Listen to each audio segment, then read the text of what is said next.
You are listening to Know You're Crazy. My name is Susan Denee. We all have crazy. What separates us is how we choose to deal with it. I'm going to be delivering engaging and actionable tools to own your crazy, treat your crazy, and turn it into your own superpower. I hope that you walk away from this show feeling the power and strength within you. And never forget to enjoy your journey because you are worth it. Hi, everyone. Talk about Know You're Crazy. My name is Susan Denee, and you are watching the Know You're Crazy talk show, where I am excited today to talk about emotional recovery in the raw because my guest is Rikki Stride, and Rikki identifies primarily as a wife, a mother to three, a homemaker, and a food detective. Food and fitness are her areas of perpetual curiosity, leading her to regularly dive into books on nutrition, as well as continuing education in physical therapy techniques and functional movement. She is I forgot to ask you, do I pronounce it NASM or NASM? She is a NASM Certified Personal Trainer, a health coach with the Institute for Integrative Nutrition, and a high school track coach. Rikki's mission is to be an approachable resource to people of all ages within her community who are like-minded and similarly curious about nutrition, health, fitness, and strength. Rikki shares that the favorite part of her day is strength training in the gym, with the potential each day to meet and connect with a fellow gym member.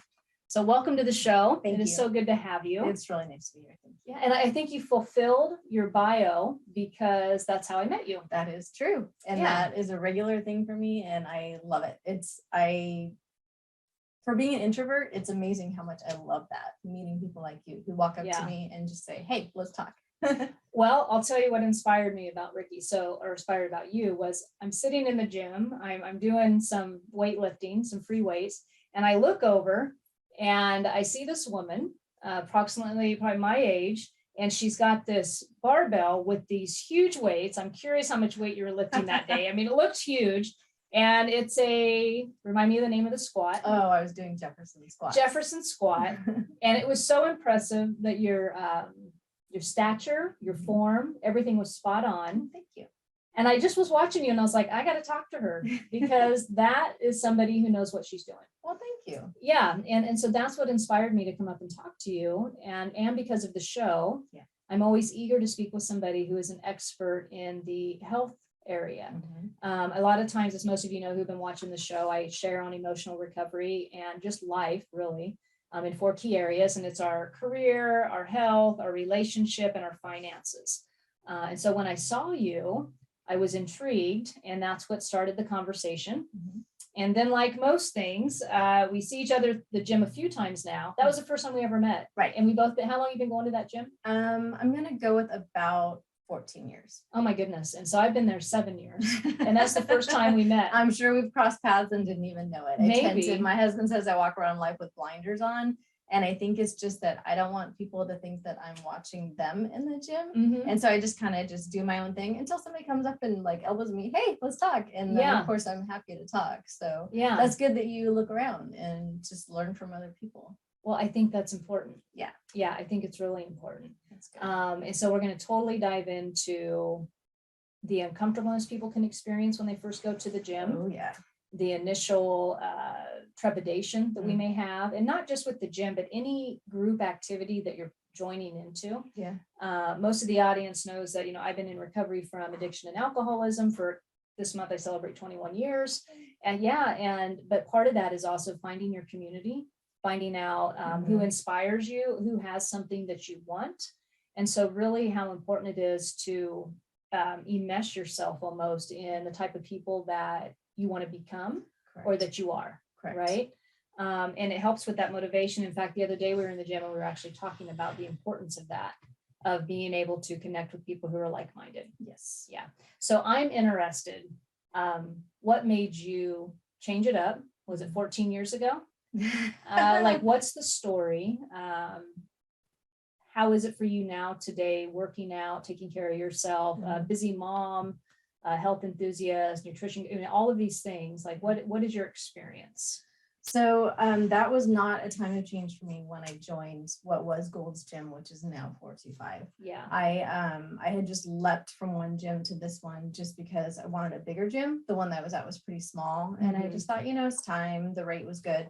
But I would say a big transformational point for me was just letting myself be okay and be confident with I can run. So I had been a gym goer. I had hired personal trainers starting at age 20, kind of gave it up for a bit, had kids. I mean, a lot happened in between there, but had kids. And then once my kids started kind of getting back into school, I thought, I'm going to get back into this gym thing. But then I kind of plateaued and I kind of got this bug in me to, maybe I can run. And I'd never been a runner. Cardio was always really tough for me. I get a really accelerated heart rate under stress. And at times it just goes through the roof. And I always told myself, I can't run. I can't do that kind of thing.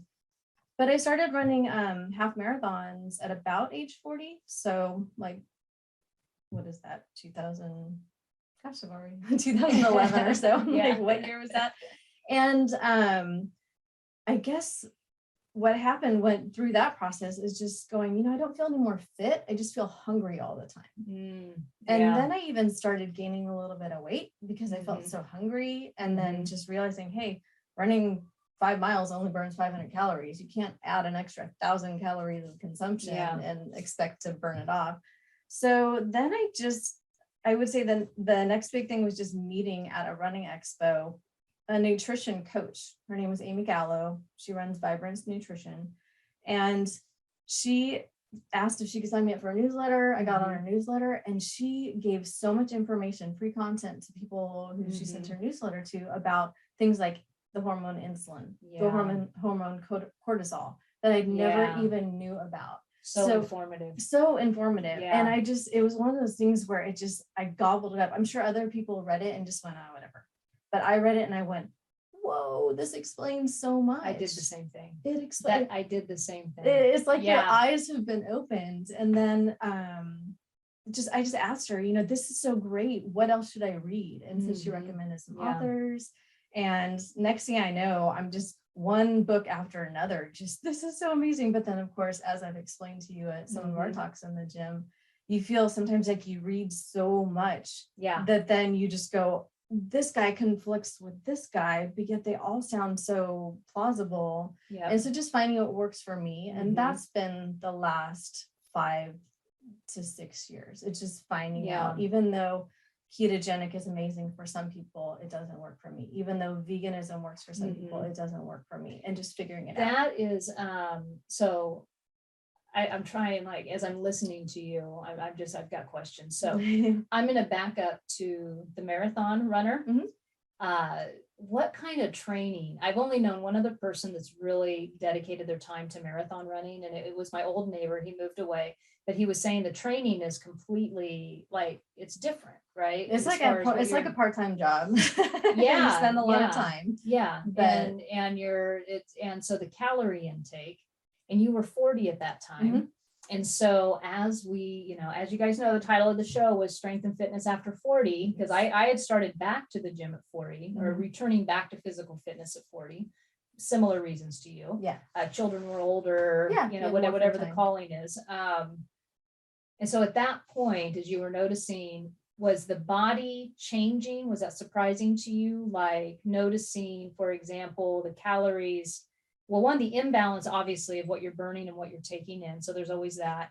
But then also, as we start talking about hormone and cortisol and all these important factors, and being in our case, women, body's changing. Oh, yeah. Yeah. And so what was your experience with that factor as far as the aging process, the hormone levels? Like, if you can share some of that. I can definitely share that around that time, I was noticing that the techniques that used to work for me to maintain my weight weren't working anymore.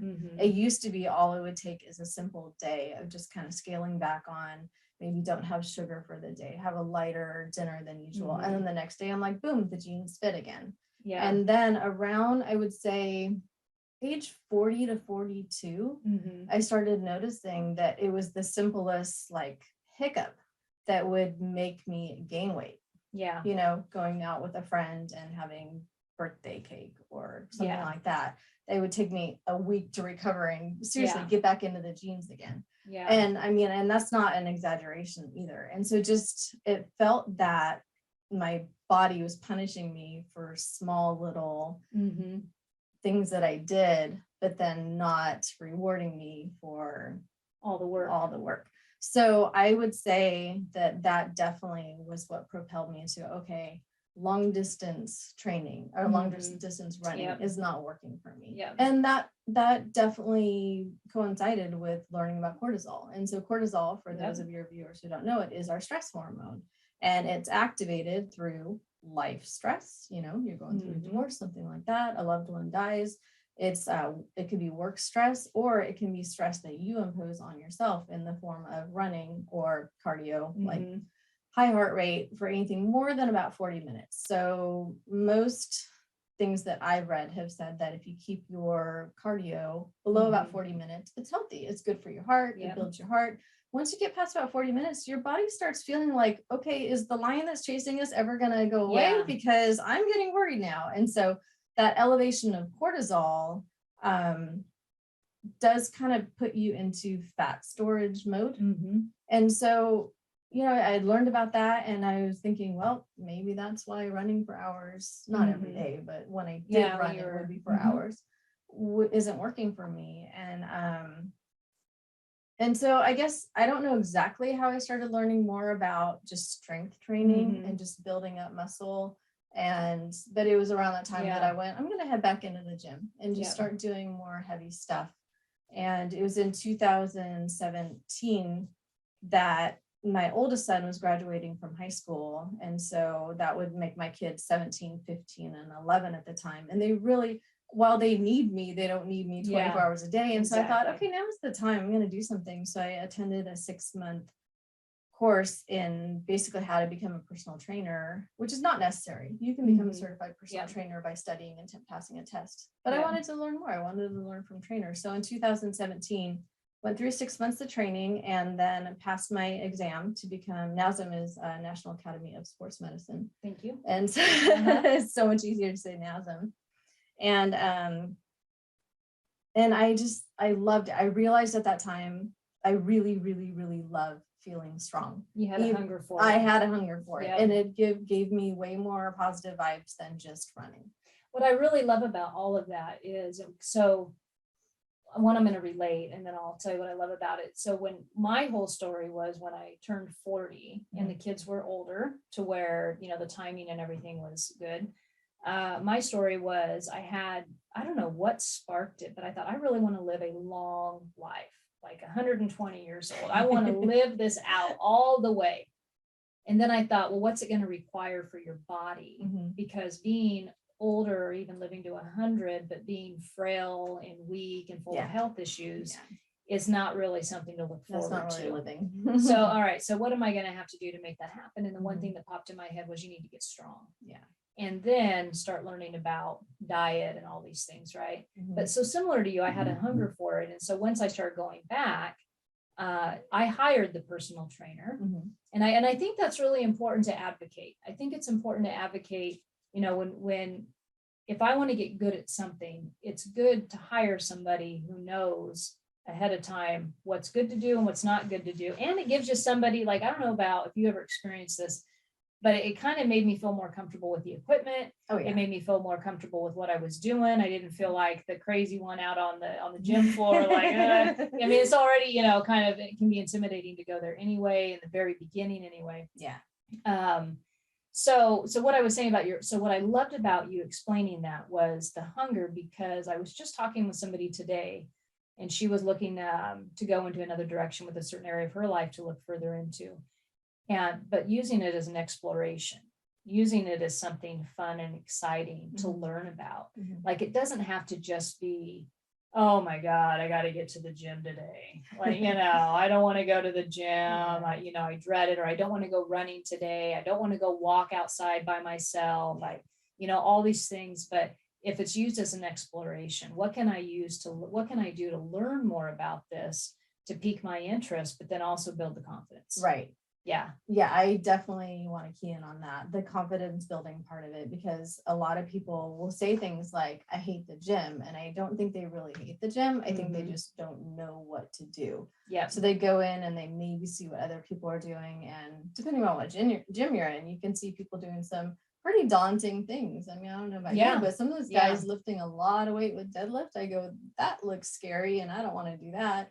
Or you just see people doing really simple things, bicep curls or something. But a trainer really is, I feel, a big part of their job is making you comfortable. And then that means that you as the client need to ask a ton of questions. Why am I using this apparatus versus that apparatus? Like, why we just did row over here seated, why are we now doing standing row? Like all kinds of different stuff. So I'm going to just throw this out there right now. So as we're talking about, tips and strategies and being strong and healthy after 40, so a couple of things have been mentioned already. Get somebody to help you in the gym, whether that's a personal trainer, maybe it's a buddy you got that knows the gym, somebody who knows the ropes. If financially that's not something that's in your budget, but you still want to go, as you had mentioned, the gym memberships are relatively cheap now. I mean, like 20, 30 bucks a month. I mean, that's not much. And they're even month to month. It used to be you had to sign a year contract. Yeah, no more contracts. You just, you pay your 30 bucks a month. You do what you want to do. Give it a try. Yeah. So, one, they're affordable. Two, see if you can get somebody there and because they're so affordable, that's one of the reasons why I was able to hire a trainer. And I only did a half hour a week. And I paid that. And then I think I saw him for a year. I just went the whole year. That's great. And to take that in. And then what was the other thing you said? Being comfortable with what you're doing, take an assessment of the gym. The things you're finding intimidating. So anyways, I wanted to point out the couple tips that we've thrown out. Hire a personal trainer if possible, get educated. And then the other thing that popped in my head when you were sharing was the ease at which we can find education now about lifting. I know when I came up to you that day about the Jefferson lift, you had said there was some great YouTube videos. And some great instruction online. True. But you have to at least have a starting point. So for me, I had never heard of the Jefferson squat before, even though I feel like I know most things to do in the gym. But I had heard of it through, and this is a pretty different topic. Let me know if I'm going off the rails, but through Ben Patrick's program, he founded a company called ATG, which is Athletic Truth Group, and he goes by the name Knees Over Toes Guy. And you can find him on YouTube, Knees Over Toes Guy. He has a lot of great content, but I love what he does. He basically is just wanting to get people strong in all their joints, ankles, knees, hips, so that they can live to be 120 and still be moving. And so I've known about him for years, and I was kind of just looking over his website one day, and I was seeing that he does coaching, or I guess he educates people to be coaches for his program. Level 1 ATG coach, level 2, level 3. And I was wondering if that could benefit me as a track coach, because obviously when you have kids who are running 6 days a week, they get knee pain, they get ankle pain, et cetera, et cetera. So I was looking into it, but the website didn't tell me as much as I wanted to know. So it says click here to send an email to our help. So I click here, somebody calls me back. Next thing I know, I'm on a Zoom call with a coach, an ATG coach from, I think, Australia or Austria, one of those big difference between the two, but I can't remember which one. Starts with an A. But I go, look, I'm a 51-year-old woman. Is it crazy for me to imagine being a level 1 coach? I mean, we're talking just bare level 1 coach, because if this can help my athletes, tell me more about it. And so he was talking to me about what would be the requirements to basically pass, to be a coach. And I had like 15 minutes with him, and he rattles off a bunch of stuff, and I didn't even have time to ask a ton of questions, but he says Jefferson squat. He goes, you need to be able to do a Jefferson squat without bending too much or like rounding at the back. And so I'm just making notes, and I'm like, we'll look that up later. And so that then turned into me watching a ton of videos on Jefferson squat. And I went, and that's great. And the reason why you and I, or one of the things you and I talked about, is how I've had to give up barbell back squatting because of sciatica, which then led to spine surgery. And my spine surgeon's like, no more you know, and that was one of the things that intrigued me about you because I have a lower back issue. Don't know what I did, but it has gradually, you know, put me into physical therapy, had to do all these things. And so here we are talking about getting healthy and strong after 40, and the body is now experiencing things, maybe as a result of prior years of either being athletic, or let's just say being hard on the body, or maybe there was a car accident or something that's happened with the body, and now it just hurts to work out. And that can really zap the enthusiasm. Oh, heck yeah. Because, and I mean, that's one thing though that makes me happy to know as much as I do. Cause I go, well, if I can't do that anymore, then I'm going to do that. You know, if I can't barbell back squat, I'll find Jefferson squats. But just getting back to one of your points about like, what did we do? I was not athletic as a kid. I was not hard on my body as a kid. I kind of wonder if I maybe got into weight training too late, and maybe there is no too late, but I jumped into it with both feet and with really heavy weight. Maybe too late.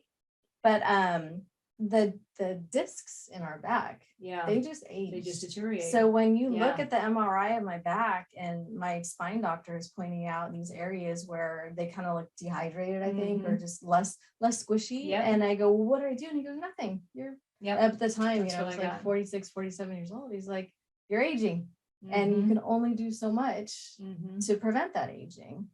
So basically, just knowing your limits. And then for me, it's always just trying to find workarounds. Well, if I can't do that thing, like I can't deadlift heavy anymore. And so I deadlift light, and I go painfully slow. I do too. Like I'm just really slow pace, just everything is locked in. My lats are pulled down, my core is engaged, really light, but really slow, or do it on an unstable surface with one leg. And you just find ways. You know, you mentioned something. I should probably pay attention to see if we've got to take a break. I knew that I was going to get into this conversation, though. Let's see. I think all right, we're just going to go. So the couple things you mentioned. So in one, I remember the other tidbit that we brought up that I had forgotten about. Ask lots of questions. That was ask lots of questions, because questions are the curiosity. Questions are going to get you answers. Don't be shy. You're paying for the time. Own your adulthood. I say that all the time. Like, this is your experience. Own it. Own it. You're paying for it. There are no stupid questions. If you're only getting 30 minutes with a trainer, don't spend it in silence. I mean, agree with definitely do what they ask of you, but then just kind of be like, why are we doing this versus that? I mean, just whatever question comes to mind. You get 30 minutes with this person, 40 minutes. So, okay. So for you, with the back problems that you had, did that put you into physical therapy? Yes. Okay. Because I didn't go from I'm in pain to having surgery. There was a lot of so that's where I currently am. So when I work out now, I spend like the first half hour doing stretching and physical therapy, which is a change. Which is a change, right? Like that was something as I got older and stuff started hurting. But when I got a fantastic physical therapist in Bellevue, she was fantastic. I love telling this story. I had been to one physical therapist, and she was great too. But they had a very big open gym. It was kind of real fancy, you know, nice place. And they did some great work with me. They had a variety of specialists there that I would see. But this woman, I got recommended to her from my spine lady, right? Totally hammering their anyway, whatever their title is. Spine lady. So really good spine lady referred me to a physical therapist, and this lady was so fantastic. I walk in, the office is quiet. It almost feels like a I don't even know. I want to say like a therapist office. Like you walk in and all the doors are shut and everything's real quiet. They got the magazine sitting there, and I'm thinking, am I in the right place? And then, you know, this really kind woman opens the door and she's like, oh, come on in. And I walk into this tiny little office, probably not bigger than this shack. And all the equipment's kind of shoved in there. And then she starts like showing me the intricacies of every single muscle and where I'm at and how to bend and the positioning. And this is where I wanted to go with this, because as a woman also who's given birth to 3 children, I totally had confused the difference between a abs and my core. Until, and I heard you mention core and strengthening the core. And it started making sense to me. Like, you know, you think you pick up on, I don't even know. But all the times I was at the gynecologist and he'd talk about Kegels and core building. And this woman was fantastic in explaining all of that. That's awesome. But how important it is, especially if you've given birth or you've had children, about strengthening the core, not just the six pack. Total difference in my workouts. Yeah. Difference in how you hold your body. Yeah. Right. Yeah. Oh my gosh. I know our core is so important. And that's the other thing that personal trainers learn is that you always start with that stability phase with clients. You don't they don't come in and then you're like, we're working back today. It's like you always, you determine their core weaknesses, which includes the pelvis too. Yeah. Right. Yeah. And then you just strengthen from there. Because once you're strong here, like all the way around, like you said, not just the front, then the world's your oyster. Once you're strong in the core, everything can be built from there. Yeah. And I would say that I have noticed just for myself, and I think that started the work with her. What are we in July? I think I may have started seeing her the end of last year. But even in that short amount of time, I can feel less back pain. Yes. And the one thing she said to me, and she says, you got to do this every day. I thought, oh my God, I don't want to do it every day. And I can tell a difference when I'm not doing it every day. But that was one of the key things. Yeah. That's great. Yeah. I would say that one thing that is probably universally true for everybody is just you can't go wrong with strengthening your lower back. Yeah. Doing back extensions just for starters, just strengthening that back and the glutes. Yeah. I don't know about you, but when I started getting the back pain, when I started, researching online, it was like a crazy percent of people who experience lower back pain. Oh, it was through the roof. Oh yeah. By the time you get to be 40, it's like 75% of adults or something. Everybody. Like it's a lot of us we sit. I mean, we have a very sitting. And so in other cultures where they're required to maybe walk to work or bike or whatever, there's just more movement. And so we have a very convenient culture that just allows us to sit and still get a lot done. And so sitting is really, and that's the one thing my spine doctor told me is that sitting really is the worst thing for your back. Yeah. If possible, stand. Everything. Yeah. So, and I noticed that now because anytime we do any type of road trip, I am the first to be like, can we get up? Can we stop the car? And I hate it. I'm so like, I can't do it. I've learned all of that also. Okay. So I think we're about ready to go to a break. But when we come back, there's a couple things as far as one, I want to move into food and nutrition. Okay. You have a fantastic website. Thank you. And I thoroughly enjoyed accessing it yesterday and talking about some of your recipes. That was totally cool. But I want to talk about nutrition. Okay. Some things that you have found successful for you, either recently or even over the last, 5-10 years, whatever's worked best for you. Because we will talk about the experimenting back and forth. Might even go into some of the lower back tidbits as far as some different things that I was probably shown to do. And probably you have some stuff in there too. Exactly. And then what's most important, at some point in the show, we're going to talk about just the emotional game that can be either if you have to overcome the emotional game, the mental game, as far as, finding the willingness and the wherewithal to get there and start working out or to start taking care of your health is really what we're talking about. So having said all of that, we will be back shortly with more information.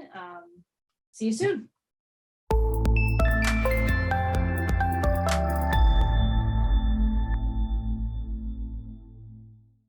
Welcome back to the Know You're Crazy talk show. I am here with Rikki Stride, and we are talking a bit about being healthy, strong, and fit after 40. The first half hour just blew by.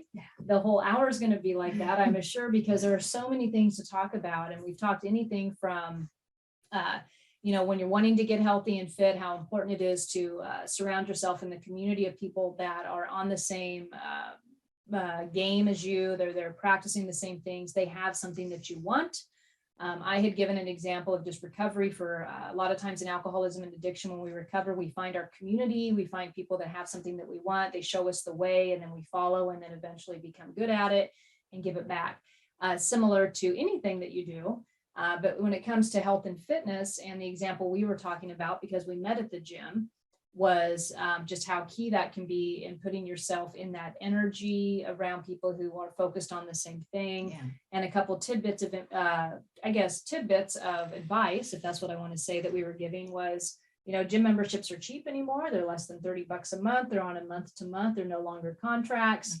Hiring a personal trainer can go a long way in educating you on equipment and really just helping you feel comfortable. And then one thing that you mentioned that I thought was really important was ask lots of questions, utilize the tool that you're putting in front of yourself.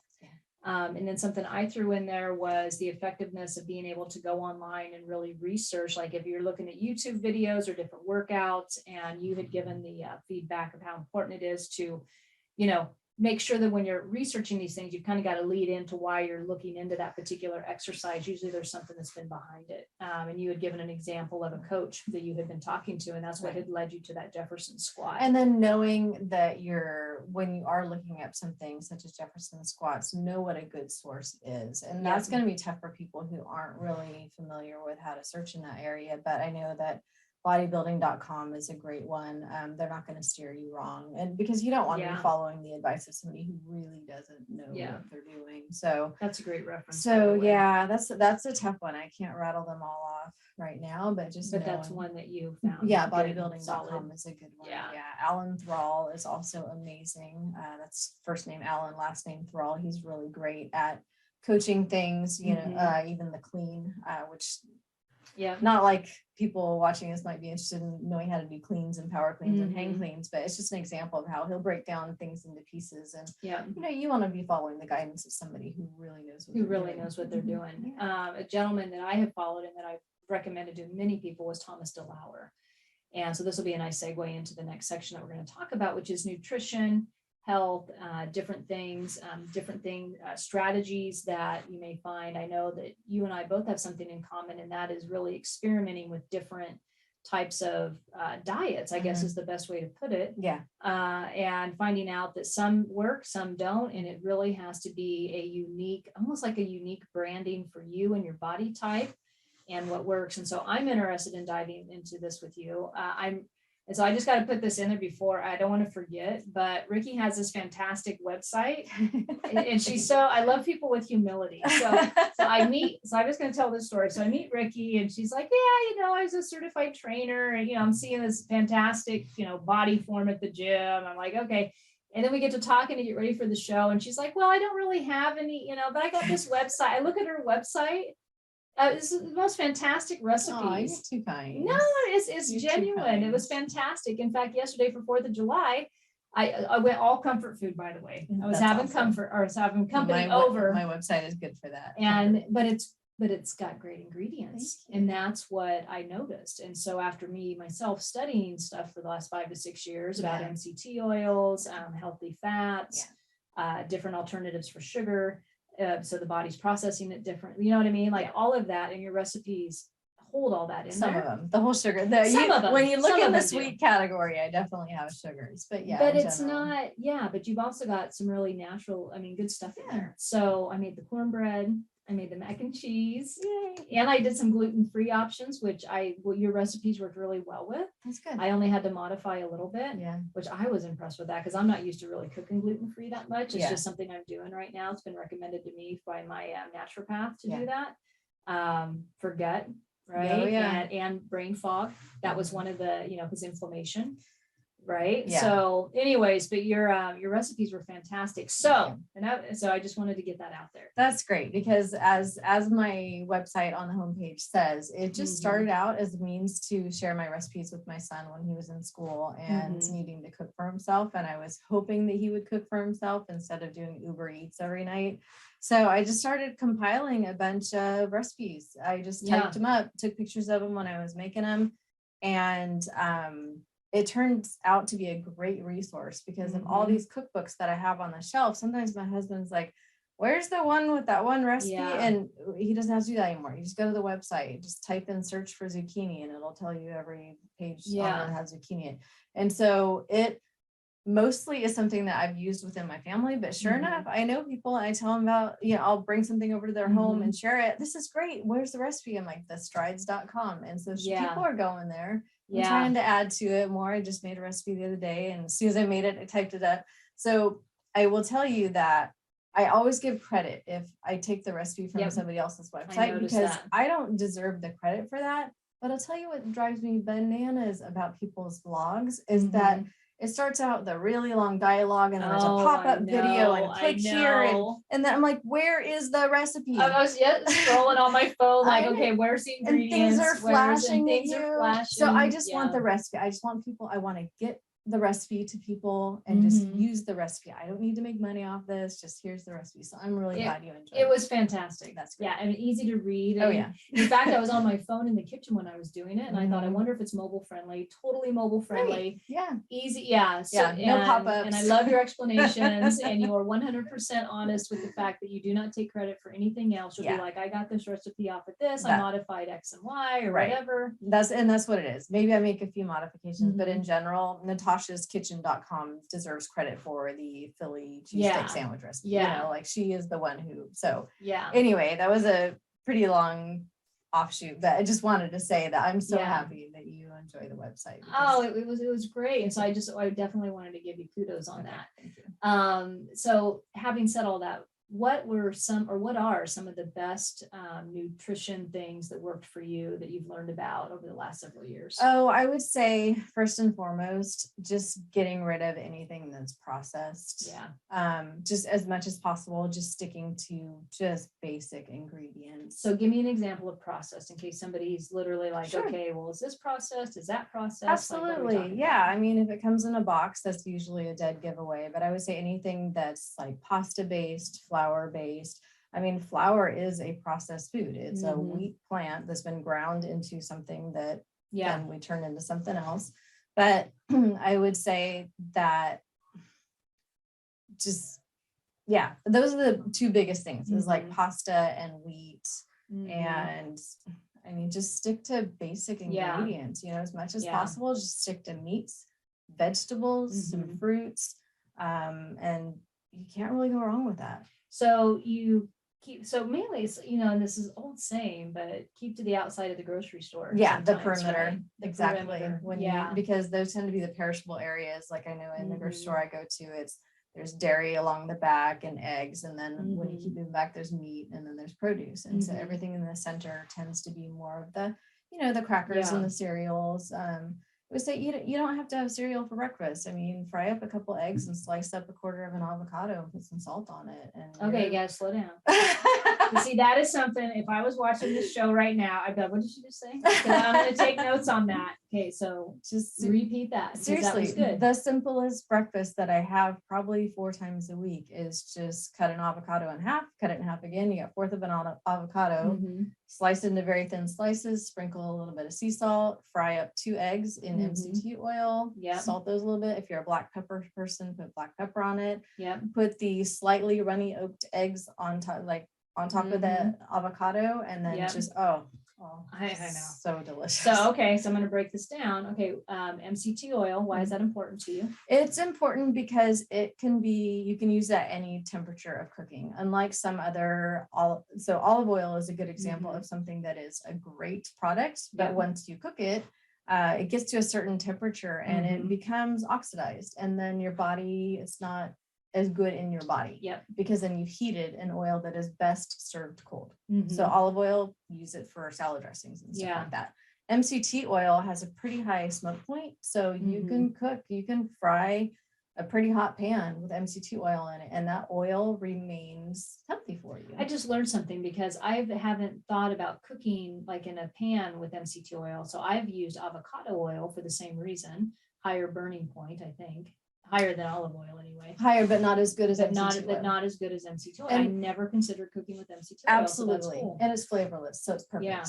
It is the perfect oil because of being flavorless. So it is derived from coconuts. So coconut oil, though, when you just have standard coconut oil, it is mostly solid at room temperature, and it has a coconut flavor. You don't want everything you're eating to taste like coconuts, but MCT oil derived from coconuts, but just somehow refined down to the point of being, you can cook at high heats with it. It doesn't oxidize and it has no flavor. So it's perfect for all types of cooking.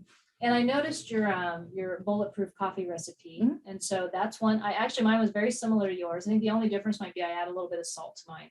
Okay. And that was about it for, to help with the minerals in the body or whatever, some Himalayan salt. Yeah. So how have you found using healthy fats beneficial to you? Well, they're definitely satiating. Yeah. Because if you are a person who's primarily getting by on mostly just carbs and protein, Yes. When I ate that way, I don't even know how long ago, mostly carb and protein, and really trying to limit fat because being a youngster in the 80s, it's almost like I have an endless appetite. And so, especially if you're mostly focusing on carbs and not even a ton of protein. So if you're trying to limit fat, you just kind of never really feel full. I shouldn't say me. I never really felt full. But when you add in, like I say, in the avocados for breakfast and eating eggs with their yolk instead of like the 80s was all about just only eat the whites. And are you, so I know for me, my egg purchase, I always go for pasteurized, really healthy, pastured, sorry. But always focusing in on that to get the healthiest type of egg possible. And for ethical reasons to the animal. Like that's kind of where I'm at, is I want to, if I'm going to be a meat eater, which I imagine I will be for the rest of my life, I want to at least feel good about the animal having a decent life. So as much as possible, sticking with the pastured. And then of course, pastured eggs are going to come from animals, hens that are on their natural diet. They're not being fed corn and soy, which then turns into you eating basically corn and soy from their eggs. They're out there digging most toxic foods, digging grubs out of the ground. Like we want that animals to be eating its natural diet and then producing the healthiest eggs, which then turns into the healthiest food for you. So the pastured component of it, that's something in the last 5 years I've really, or maybe more, just really focused in on, like not eating. And you can tell the difference. You look at an egg, right? You get the two different they're bright orange with a bright egg, and then they're like pale yellow and sad looking with the caged hen. So that's a big focus in our family. It's just feeling good about being meat eaters because we buy from a farmer who raises his cattle on pasture, and these they're not crammed into pens and stuff like that. The whole grass fed, like all the way through, as much as possible. Not just the label that says grass fed. It has to be all the way through. I mean, as much as possible. Granted, when we go out to eat or if I go to a friend's house, I'm not a snob about that. I just gotta 95% of my food is eaten at home, so I have control over it. The other 5% of the time I'm on vacation, I'm not gonna be quizzing the waiter on what kind of lice a cow has. I'm right there with you. You do what you can.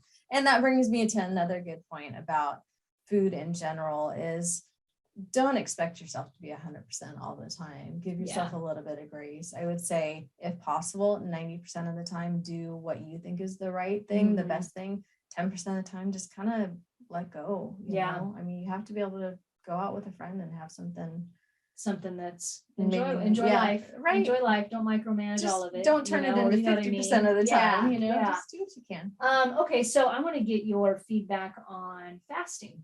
Okay. And do you utilize it? How do you utilize it? Did you at once no longer do it? Like, what is your experience with fasting? I have given it a try multiple times in my life. I would say it mostly doesn't work for me. And that is because I reach a point of hunger that it's comfortable at the time, but then when I do eat after a long period of fasting, I get pretty bad stomach aches. So it's not worth it to me. And also the times that I tried it, it hasn't really felt beneficial. I know some people say they reach these amazing level of clarity, of something. I never felt that. So I would say what works best for me is just to, as much as possible, which is almost every day, just stop eating about 4-ish hours before I go to bed.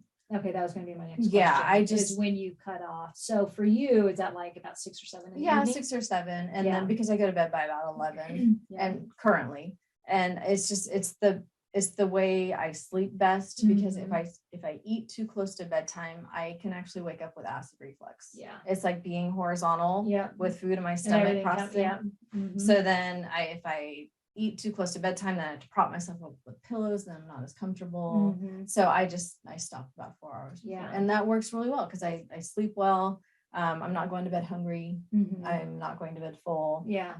But yeah, the fasting, I admire people who are able to do it. I mean, some people say that it's amazing if I only eat within a 6-hour window, I feel really great. And for me, if I wait too long, even though I don't ever get that hangry phase that some people will talk about, I can handle that. Like right now, I'm very hungry. I can feel it. It's not bothering me. But if I keep waiting and waiting and waiting, then when I do eat, it's almost like my stomach just goes, what the heck? So it doesn't work for me. Yeah. I wish I could say it did. My experience with it is, I don't know if I've ever had like the amazing clarity.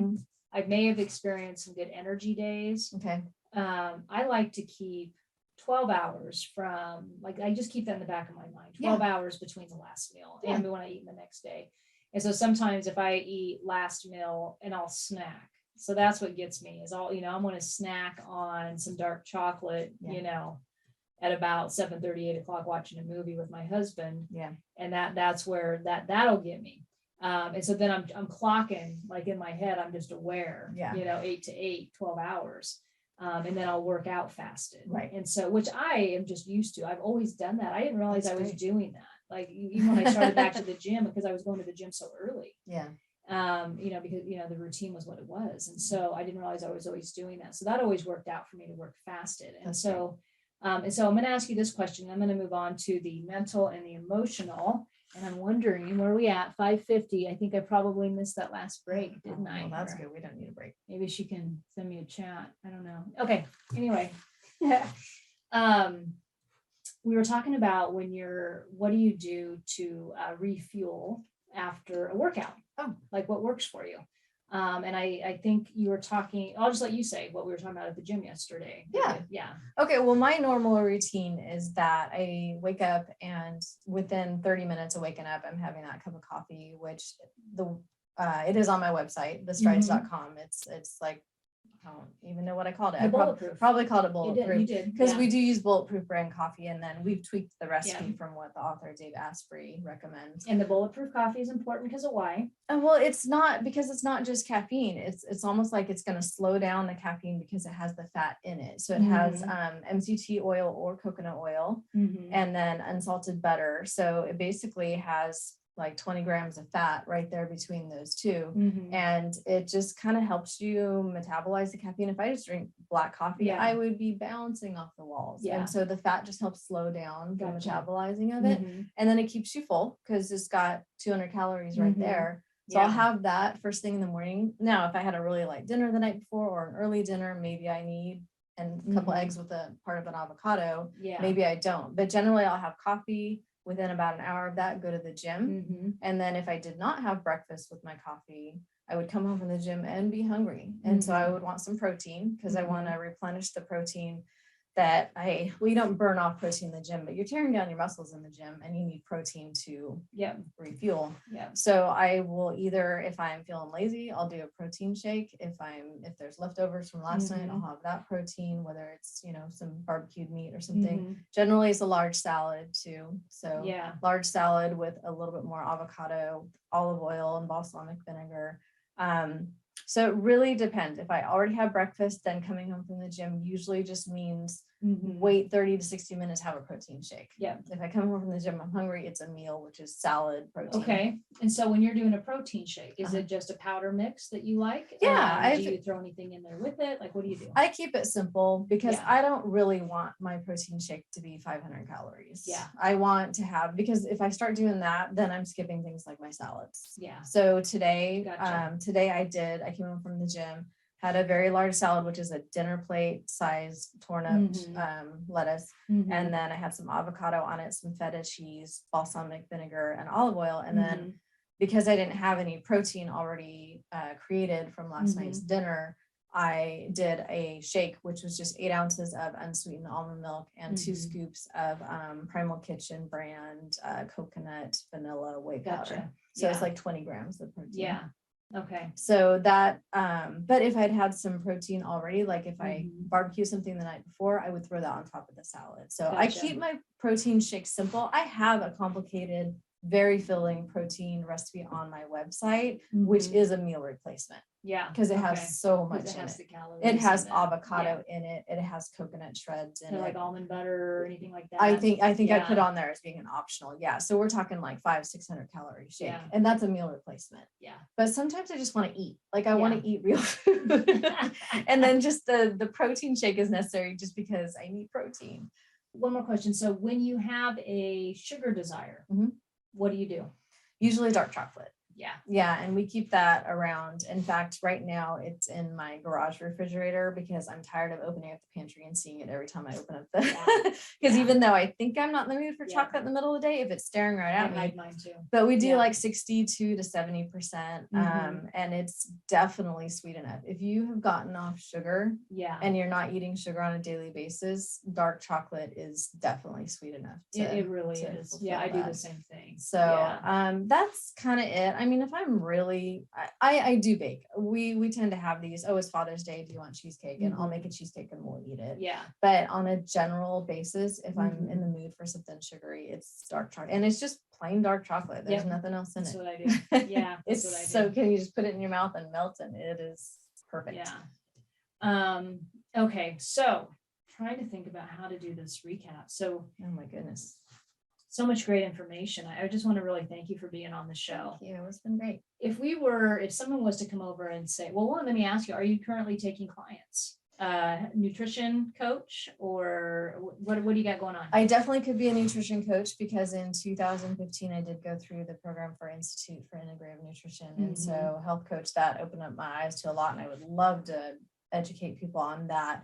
Currently, even though I am certified as a personal trainer, I would need to find a fitness facility to work out with somebody in, and I'm putting my feelers out there. I'm trying to find that. So yeah, people can reach out to me. If they're nutrition, interested. by the way, obviously, as you have shared with us today, you are all over it. I love it. That's the passion, I can tell. Yeah. So it would be great if somebody wanted to reach out to you. How would they get a hold of you? So my email is on my website. So if you go to The Strides, it's just super easy, thestrides.com, and then far right tab is just about Rikki, and then my email address is listed on there. And I just could talk endlessly about this. I can answer people's questions about it. Just, how people, if they want to know just how to get started. That was going to be my next question before we have to wrap up, because I think I'm closing in on this. 2 minutes. So if somebody is sitting at home or they're listening to this and they're like, you know what, I just don't feel like doing anything at all, ever. I know what I would say to them, be an emotional elevation coach, but what would you say to them based on your own life experience? And it's, knowing what knowing the challenges that they may face or not face, like what would be a piece of feedback you'd give them? So when you say, I don't want to do anything ever, is that because they feel inactive and they want they've been in momentum going the other direction for a while, saying they just can't get up. They just, this was that they've hit bottom, I guess. Basically just start with walking for 15 minutes, just get out and move, and hopefully just fresh air can help you, and try to say no to some processed food that you're eating that day. So try to take a break from sugar, like take a day off from sugar, and just take baby steps. Don't say something like, I'm going to run a marathon next year. Don't. And I will add to that, and then we will wrap up the show. So I would add, as an emotional elevation coach, the piece that I would add to that is take a look at how many times you are telling yourself, I should be doing something. And when you're not doing it, you're shaming yourself. So just pay attention and take notice of your accomplishments for the day. And give yourself credit for that at the end of the day. And accomplish something, That's right. Like it can be something small. Take that 15-minute walk. That's all it takes. And feel accomplished. Right. So thank you so much for being here. It was great. I loved it. Thank you so much. I know it flew by. It did. If anybody how to get a hold of Rikki at her website, which again is thestrides.com. Thestrides.com. You know how to get a hold of me at how do we say www? So tells my age. SusanDenee.com. DNEE. You can email me there.